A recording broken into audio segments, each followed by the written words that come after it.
Ali Seidu is the old-fashioned, right back. I mean, most of you guys will know he is the old-fashioned right back.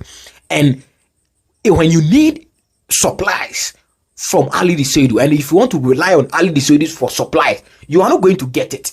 So going forward, people are bashing Ali Seidu, say we're born and all of that, but I think that there are certain games that we will need Ali Seidu, and there are certain games we might not need him that much, unless we are going to, let's say, the 80th minute, the 75th minute, where we needed to defend. That is where we will need Ali Seidu. So he is a serious tool, but we have to, implement the tool very well. We have to make sure that we introduce Ali Seidu in a game where he is needed.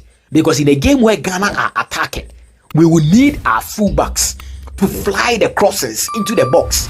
This guy, Majid Ashimero, Ghana would need Majid Ashimero, because if you watch the game yesterday, you could clearly see that Ghana needed a midfielder, a central midfielder, or a box-to-box midfielder who could drive the ball with power and physique, energy into the final third. Kudus is that kind of midfielder, but Kudus, I suspect Kudus will play as a winger in the World Cup, because we will need him in the wings.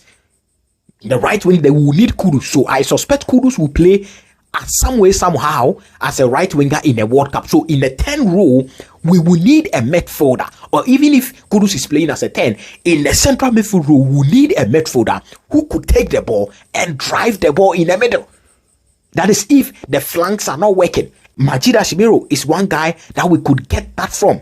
So Majid Ashimero needs to be fit for the World Cup. I don't know how visible it is going to be, if he is going to be called or